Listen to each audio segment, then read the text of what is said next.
After taxes and all that, I was taking home $800, so it wasn't too much money.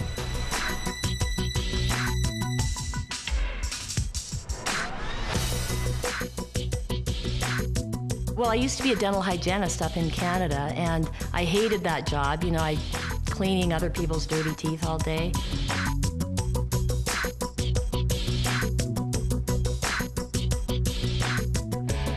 I was really miserable. I was working anywhere from 70 to 75 hours a week, 6 to 7 days a week. I mean, practically every weekend. I don't really remember one weekend that I didn't work.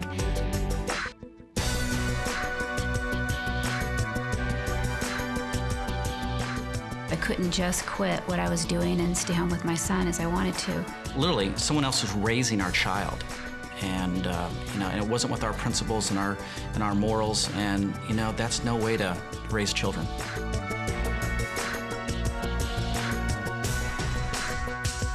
I had a coworker that was just awful, and I was just dreading going to work every day. The place I was living in, I'm telling you, it was a shoebox. I was managing a store. I had a lot of nice suits in the closet, no money in the bank. And as I looked 5 years down the road, everything looked pretty much the same. We got to a point where I just said, there's got to be a better way.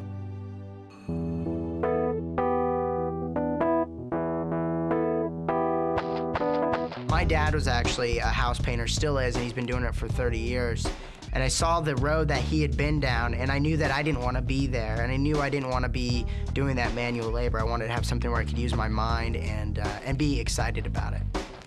When we retired, our combined retirement Social Security income was about $28,000 a year. That just gets you by.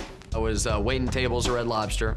I had just failed out of college, and I was so broke, I was literally riding a bicycle to and from my job.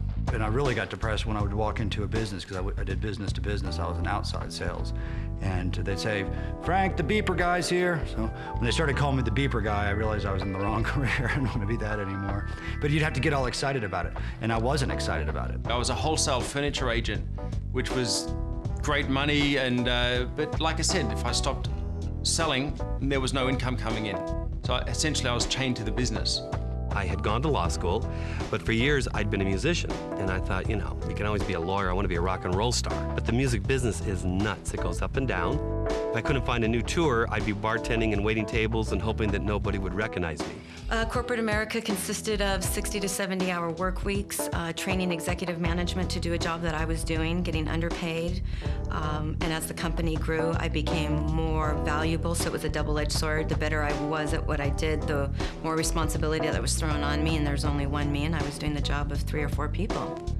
And it wasn't recognized. It was taken for granted. And that took a toll on my life. I didn't have a life. We had a great team going. I was building homes and she was selling homes. The problem was I was building them during the day, and there was many, many times that she was out trying to sell, close a deal at night, so our paths very seldom crossed.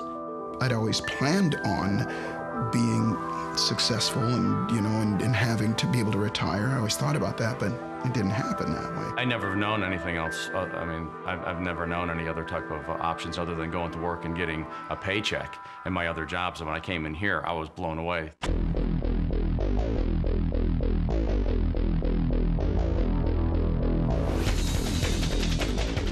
Cowabunga.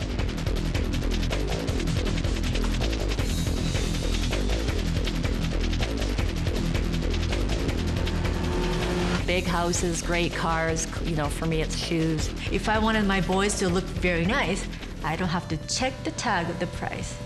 Get my clothes, put in the cart. We're changing lives. We're making a difference in the world. We're making a difference in the world. We're doing good in the marketplace, and that's everything.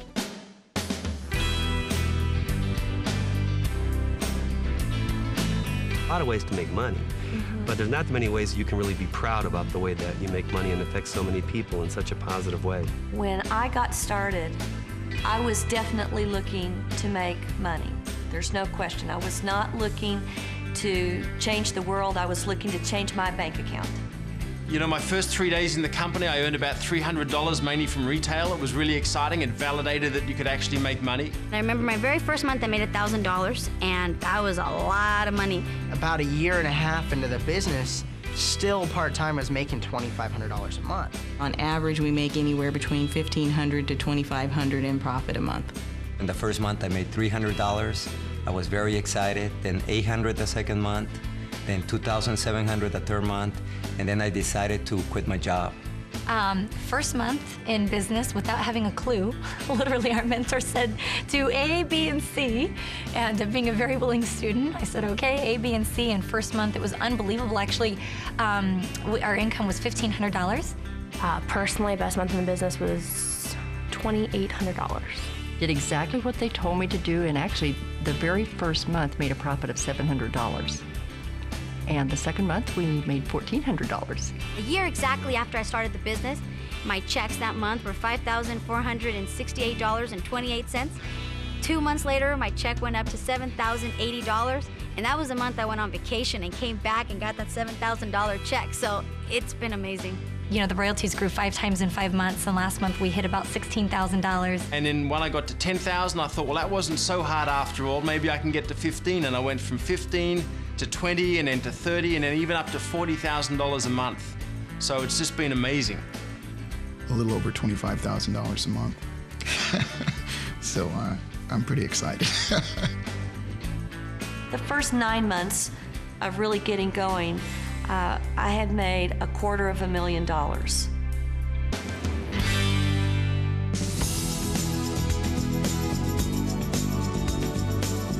Everything already is really in place. We teach people exactly what to do, step by step. So it's not like traditional business where you're going to have to come up with the marketing plan, you're going to have to come up with the product line, you're going to have to figure out the manufacturing. None of that. It's literally, here's step number 1, here's step number 2, here's step number 3. So all you have to do is plug into the very extensive training program, start taking the first steps, which once you take the first step, that makes the next step easier. This is the perfect time and the right places and the right company. There's still people that say, you know, that's just too good to be true, but it's true, you know? I don't know what else to tell you.